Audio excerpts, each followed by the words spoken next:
Taman permainan ni aku mau cabut semua, jual dekat kedai besi buruk. So tanam durian ke, tanam kelapa semua di sinilah. Okey. Disebabkan bini dah beli quadrupod. Boleh untuk merakam, boleh follow, ada kamera situ kan. Jadi terpaksalah kita berkonten. Jenama TNW P10 tak silap. Not bad. Thank you my wife kerana memaksa saya untuk bekerja keras dalam berkonten. Okay, let's go.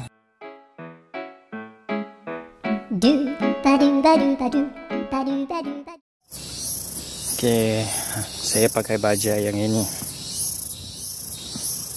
dan dicampur dengan baja yang baja yang plastik kuning tu.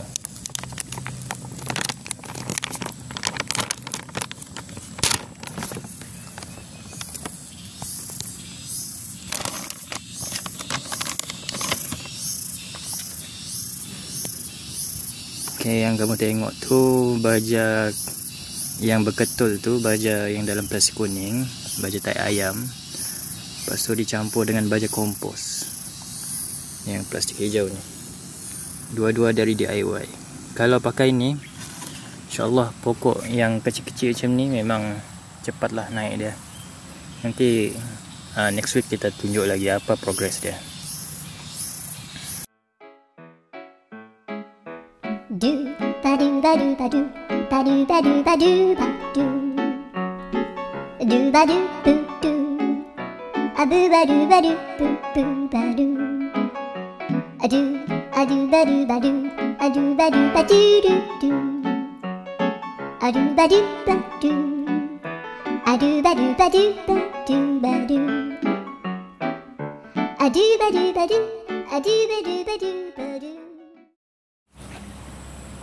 Jadi inilah hasilnya.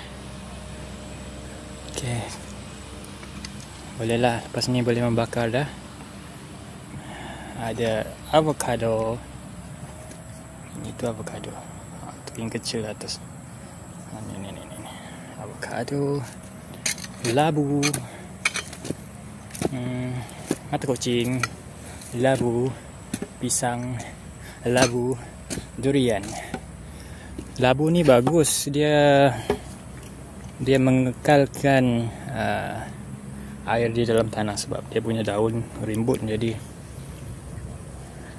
tanah akan selalu biasanya lembab, kecuali betul-betul inilah kemarau.